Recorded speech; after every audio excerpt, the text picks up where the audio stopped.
ওয়ালাউলা ফাদলুল্লাহ, যদি আল্লাহ পাক রব্বুল আলামিনের অনুগ্রহ আলাইকা আপনার উপর না থাকতো, রাহমাতুহু, এবং আল্লাহ পাক রব্বুল আলামিনের রহমত যদি আপনার উপর না থাকতো, লাহাম্মাত তাইফাতুম মিনহুম আইয়ুদিল্লুক।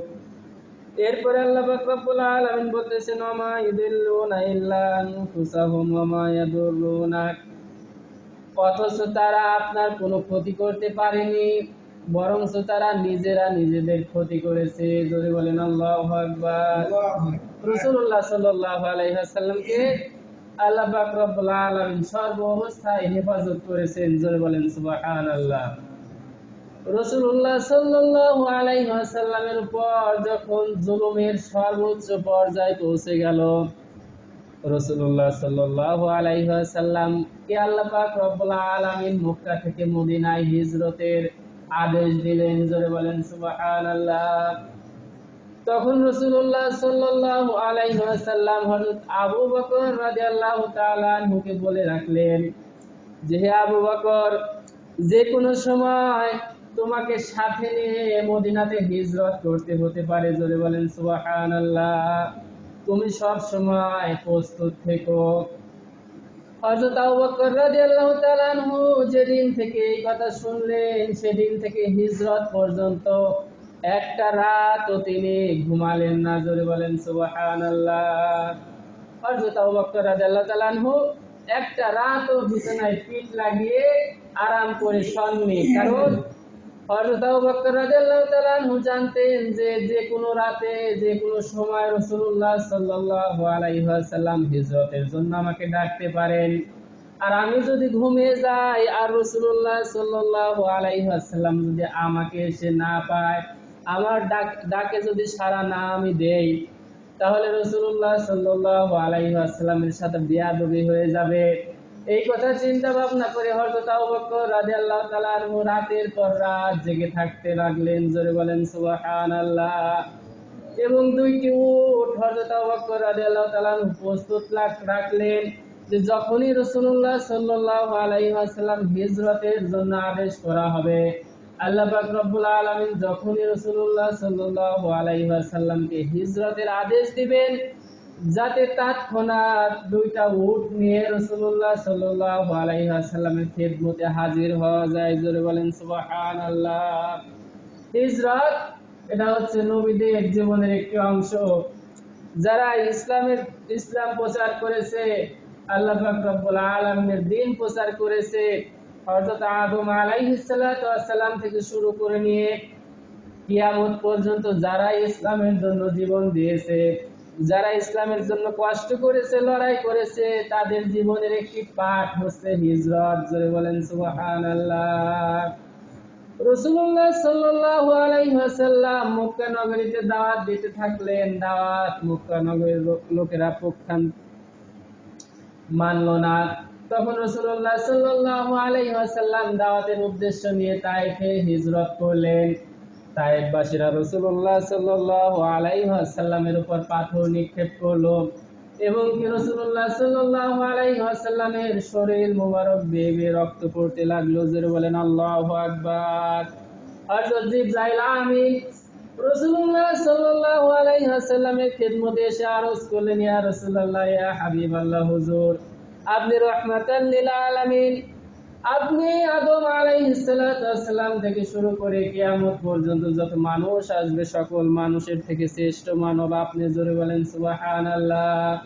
আল্লাহ পাক রব্বুল আলামিন কালেমার মধ্যে আল্লাহ পাক রব্বুল আলামিনের নামের পাশে আপনার নাম দিয়েছেন। জোরে বলেন সুবহানাল্লাহ। লা ইলাহা ইল্লাল্লাহ মুহাম্মাদুর রাসূলুল্লাহ সাল্লাল্লাহু আলাইহি ওয়াসাল্লাম। আর সেই নবীকে কাফেররা এরকম ভাবে রক্তাক্ত করেছে, আপনি হুকুম করুন এই দুইটা পাহাড় নিয়ে আমি তায়েফবাসীকে পাহাড় চাপা দেই। জোরে বলেন আল্লাহু আকবার। দয়ার নবী, মায়ের নবী তখন আরজ করলেন, ও জিবরাইল, তুমি কি জানো না আল্লাহ পাক রব্বুল আলামিন আমাকে গজব হিসাবে দুনিয়াতে পাঠায়নি। আল্লাহ পাক রব্বুল আলামিন কোনো কিছু ধ্বংস করার জন্য আমাকে দুনিয়াতে পাঠায়নি। আল্লাহ পাক রব্বুল আলামিন আমাকে রহমত হিসাবে দুনিয়াতে পাঠিয়েছেন। জোরে বলেন সুবহানাল্লাহ। এজন্য কবি বলতেছেন শুধু বজুদাস রহমাতাল লিল আলামিন মসজিদে ও সুধা মারু এ জমিন। রাসূলুল্লাহ সাল্লাল্লাহু আলাইহি ওয়াসাল্লাম এমন এক ব্যক্তি, হযরত আদম আলাইহিস সালাতু ওয়াস সালাম থেকে শুরু করে নিয়ে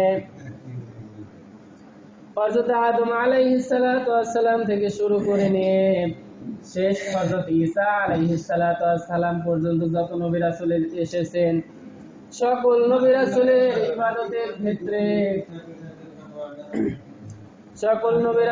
ইবাদতের ক্ষেত্রে নির্দিষ্ট একটি ইবাদত গাহ বা মসজিদে যেতে হতো। কিন্তু আমাদের নবী এমন এক নবী, যে নবীর আগমনের উদ্দেশ্য করে সারা পৃথিবীতে যে কোনো জায়গায় যদি কোনো মানুষ নামাজ আদায় করে তাহলে তার নামাজ হয়ে যাবে। জোরে বলেন সুবহানাল্লাহ।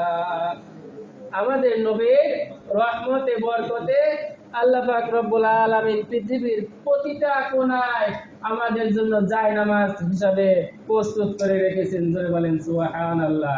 আমরা যদি মাঠেও পাক পবিত্র জায়গায় যদি নামাজ পড়ি, ঘাটে নামাজ পড়ি, আমরা যদি রেল স্টেশনে নামাজ পড়ি, তাও আমাদের নামাজ হয়ে যাবে। কিন্তু পূর্বের যে নবীরা ছিলেন, সেই নবীদের আমলে নির্দিষ্ট একটি জায়গা থাকতো, তাদের ইবাদতখানা থাকতো, এরকম মসজিদ থাকতো, মসজিদে গিয়েই তাদের ইবাদত করতে হতো। জোরে বলেন সুবহানাল্লাহ। এটা আমাদের নবীর বরকত। এই জন্য আল্লাহ পাক রব্বুল আলামিন বলতেছেন, ইয়া রাসূলুল্লাহ, ইয়া হাবিবাল্লাহ, হুজুর আপনাকে আমি কাফেরদের হাত থেকে রক্ষা করেছি, যার কারণে কাফেররা আপনার কোনো ক্ষতি করতে পারেনি। জোরে বলেন সুবহানাল্লাহ। এরপরে আল্লাহ পাক রব্বুল আলামিন বলতেছেন, ওয়ানজালাল্লাহু আলাইকাল কিতাবা ওয়াল হিকমা ওয়া আল্লামাকা মা লাম তাকুন তা'লাম ওয়া কানা ফাদলুল্লাহি আলাইকা আযীমা। ওয়ানজালাল্লাহু আলাইকা, এবং আল্লাহ পাক রব্বুল আলামিন আপনার উপর নাযিল করেছেন আল কিতাব। কিতাব, সে কিতাবের নাম কি?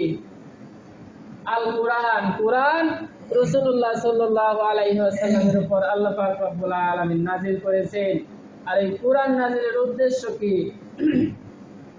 কুরআন নাযিলের উদ্দেশ্যই যে আমার বান্দারা, আমি যে দুনিয়াতে প্রতিনিধি পাঠিয়েছি, আমার বান্দাদের পাঠিয়েছি, আমার বান্দারা কোন পথে চলবে, আমার বান্দারা কোন পথে উঠবস করবে, কিভাবে মুআমালা করবে, কিভাবে মুআশারা করবে, কিভাবে লেনদেন করবে, কিভাবে আহার করবে, কিভাবে ঘুমাবে, প্রত্যেকটা কথা এই কোরআনে আল্লাহ পাক রব্বুল আলামিন বর্ণনা করে দিয়েছেন। জোরে বলেন সুবহানাল্লাহ। তাহলে কোরআন নাযিলের উদ্দেশ্য কমপ্লিট, এটা হচ্ছে পরিপূর্ণ জীবন ব্যবস্থা আমাদের জন্য। আমাদের জীবনের শুরু থেকে শেষ পর্যন্ত যত সমস্যার সম্মুখীন আমরা হব, সব সমস্যার সমাধান কোন কিতাবে আছে? এই কোরআনের মধ্যে আছে। কিন্তু দুঃখজনক বিষয় হলো আমরা আজকে কোরআন থেকে দূরে আছি, আমরা কোরআনের সংস্পর্শে আসতে পারিনি। আমরা আমাদের গুরুত্বপূর্ণ সময় অনেক জায়গায় অযথা কাটিয়ে দেই, কিন্তু কোরআন কারীম শিক্ষায় বা দ্বীন শিক্ষায় আমাদের সময় আমরা কাটাতে পারি না। এটা আমাদের দুর্ভাগ্য।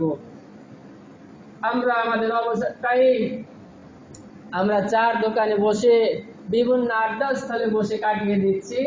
কিন্তু এই অবসর টাইমটুকু যদি আমরা কাজে লাগাতে পারতাম, আমরা যদি কোরআন শিক্ষায় দিতে পারতাম, আমরা যদি হাদিস শিক্ষায় দিতে পারতাম, আমরা যদি দ্বীন শিক্ষায় দিতে পারতাম, তাহলে আমাদের জন্য উত্তম হতো।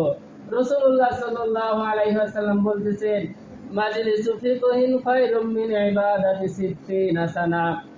একটি ইলমে দ্বীন শিক্ষা করার মজলিস, একটি ইলমে দ্বীন শিক্ষা করার বৈঠক সিত্তিনা সানা, 60 বছরের ইবাদত থেকে উত্তম। জোরে বলেন সুবহানাল্লাহ।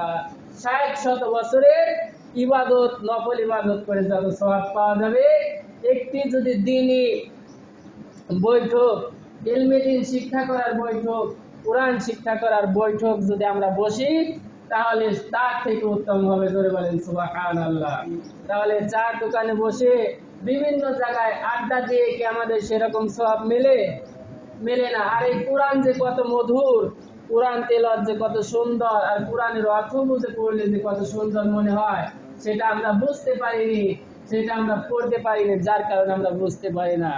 যদি আমরা পড়তে পারতাম, যদি আমরা কোরআনের অর্থ বুঝতাম, তাহলে এই কোরআন থেকে এত সুন্দর সুজ্ঞান যদি আমরা নিতে পারতাম, অবশ্যই অবশ্যই আমরা এই কোরআনের সাথেই সবসময় লেগে থাকতাম। জোরে বলেন সুবহানাল্লাহ।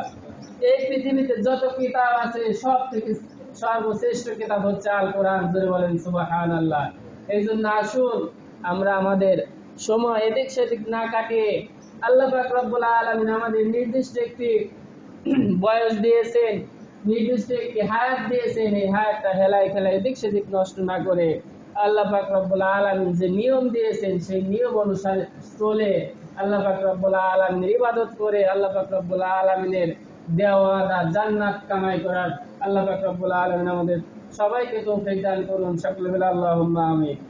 এরপরে আল্লাহ পাক রব্বুল আলামিন বলতেছেন, ওমা আরসালনাকা ইল্লা রাহমাতাল লিল আলামিন। হে নবী, আমি আপনাকে পাঠিয়েছি, আরসালনাকা পাঠিয়েছি, ইল্লা রাহমাতাল লিল আলামিন, সকল জগতের রহমত হিসাবে। জোরে বলেন সুবহানাল্লাহ। রাসূলুল্লাহ সাল্লাল্লাহু আলাইহি ওয়াসাল্লাম এই জগতের মানব কুল, জিন কুল, ফেরেশতা কুল, পশু পাখি সব কিছুর জন্য রহমত হিসাবে প্রেরিত হয়েছেন। জোরে বলেন সুবহানাল্লাহ। এরপরে আল্লাহ পাক রব্বুল আলামিন বলতেছেন, আলাম নাশরাহ লাকা সাদরাক। হে নবী, আমি কি আপনার বক্ষ, আমি কি আপনার বুক প্রশস্ত করে দেইনি? জোরে বলেন সুবহানাল্লাহ। রাসূলুল্লাহ সাল্লাল্লাহু আলাইহি ওয়াসাল্লামের জীবদ্দশায় আল্লাহ পাক রব্বুল আলামিন রাসূলুল্লাহ সাল্লাল্লাহু আলাইহি ওয়াসাল্লামের বক্ষ বিদীর্ণ বা সিনা চাক কয়েকবার করেছিলেন। জোরে বলেন সুবহানাল্লাহ। রাসূলুল্লাহ সাল্লাল্লাহু আলাইহি ওয়াসাল্লাম যখন দুধমা হালিমার ঘরে অবস্থান করতেছিলেন, রাসূলুল্লাহ সাল্লাল্লাহু আলাইহি ওয়াসাল্লাম তার দুধ ভাই আব্দুল্লাহর সাথে একদিন বেড়া চড়াতে পাহাড়ে গিয়েছিলেন। তখন কিছু ফেরেশতা এসে রাসূলুল্লাহ সাল্লাল্লাহু আলাইহি ওয়াসাল্লামের বুক বিদীর্ণ করে ফেলে। জোরে বলেন সুবহানাল্লাহ। যাকে বলে ওপেন হার্ট সার্জারি। আমাদের যদি কারো হার্ট অ্যাটাক হয় বা হার্টে ব্লক থাকে, তাহলে ওপেন হার্ট সার্জারি যেরকম করে সেরকম ভাবে রাসূলুল্লাহ সাল্লাল্লাহু আলাইহি ওয়াসাল্লামের বক্ষ বিদীর্ণ বা সাতকে সদর, যাকে বলে সিনা চাক করা হয়েছিল কয়েকবার, মতান্তরে 3-4 বার রাসূলুল্লাহ সাল্লাল্লাহু আলাইহি ওয়াসাল্লামের সিনা চাক করা হয়েছিল। একবার যখন রাসূলুল্লাহ সাল্লাল্লাহু আলাইহি ওয়াসাল্লাম ছোট অবস্থায় আম্মাজান হালিমাতুস সাদিয়ার ঘরের মধ্যে ছিলেন এবং তার দুধ ভাইয়ের সাথে পাহাড়ে বকরি চড়াতে গিয়েছিলেন, তখন ফেরেশতারা এসে রাসূলুল্লাহ সাল্লাল্লাহু আলাইহি ওয়াসাল্লামের সিনা চাক করলেন। জোরে বলেন সুবহানাল্লাহ। এবং রাসূলুল্লাহ সাল্লাল্লাহু আলাইহি ওয়াসাল্লামের আত্মাকে পবিত্র জমজমের পানি দ্বারা ধৌত করা হয়েছিল। জোরে বলেন সুবহানাল্লাহ। এবং শয়তানের যত কুমন্ত্রণা সেগুলোকে রাসূলুল্লাহ সাল্লাল্লাহু আলাইহি ওয়াসাল্লামের আত্মা থেকে বের করে দেওয়া হয়েছিল। জোরে বলেন সুবহানাল্লাহ। তখন রাসূলুল্লাহ সাল্লাল্লাহু আলাইহি ওয়াসাল্লামের দুধ ভাই দৌড়াতে, এই অবস্থা দেখে দৌড়াতে দৌড়াতে বাড়িতে চলে আসলেন। বাড়িতে এসে আম্মাজান হালিমাতুস সাদিয়াকে বললেন, হে আমার আম্মাজান, আমার দুধ ভাইকে কিছু লোক, সাদা কাপড় পরিহিত কিছু লোক এসে শুয়ে ফেলেছে এবং তার বুক বিদীর্ণ করেছে। কথা শোনার পর আম্মাজান হালিমাতুস সাদিয়া হয়রান হয়ে গেলেন এবং রাসূলুল্লাহ সাল্লাল্লাহু আলাইহি ওয়াসাল্লামের কাছে গেলেন এবং গিয়ে দেখলেন রাসূলুল্লাহ সাল্লাল্লাহু আলাইহি ওয়াসাল্লাম দাঁড়ানো অবস্থায় কাঁপতেছে। জোরে বলেন সুবহানাল্লাহ।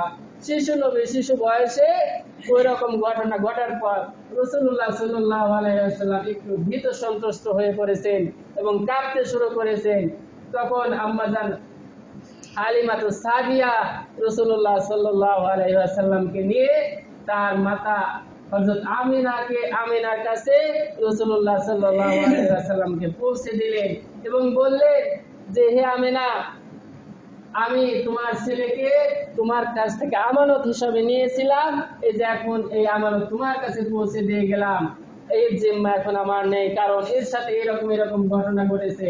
তখন আমিনা বললেন, তুমি তো এরকম ঘটনা ঘটা দেখেছো, এবং যখন আমি রাসূলুল্লাহ সাল্লাল্লাহু আলাইহি ওয়াসাল্লাম, মুহাম্মদ সাল্লাল্লাহু আলাইহি ওয়াসাল্লাম যখন আমার গর্ভে ছিল, গর্ভবতী নারীরা যেরকম স্বাভাবিক গর্ভের কষ্ট ভোগ করে, আমি আমিনা একটু কষ্ট ভোগ করিনি। জোরে বলেন সুবহানাল্লাহ। এবং রাসূলুল্লাহ সাল্লাল্লাহু আলাইহি ওয়াসাল্লাম, মুহাম্মদুর রাসূলুল্লাহ সাল্লাল্লাহু আলাইহি ওয়াসাল্লাম যখন ভূমিষ্ঠ হয়, আল্লাহ পাক রব্বুল আলামিনের রহমতে আমি রাসূলুল্লাহ সাল্লাল্লাহু আলাইহি ওয়াসাল্লামের ভূমিষ্ঠ হওয়ার যন্ত্রণাও ভোগ করিনি। জোরে বলেন সুবহানাল্লাহ। এবং আমি পূর্ব থেকে পশ্চিম, উত্তর থেকে দক্ষিণ চারদিকে একটি আলো দেখতে পেয়েছিলাম। জোরে বলেন সুবহানাল্লাহ। এগুলো রাসূলুল্লাহ সাল্লাল্লাহু আলাইহি ওয়াসাল্লামের জন্মের অলৌকিক ঘটনা। রাসূলুল্লাহ সাল্লাল্লাহু আলাইহি ওয়াসাল্লাম যখন জন্মগ্রহণ করেন, তখন দুইটি পাওয়ারফুল শক্তি ছিল যারা সারা বিশ্ব শাসন করত। যে একটা হচ্ছে রোম আর একটা হচ্ছে পারস্য। রোম পারস্যের গদিতে তখন থরথরি কাঁপুনি উঠেছিল। জোরে বলেন সুবহানাল্লাহ।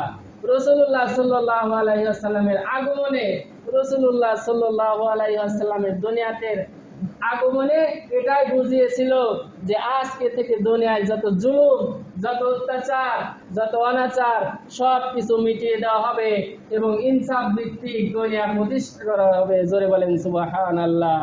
সেই নবীর আদর্শ নিয়ে, সেই নবীর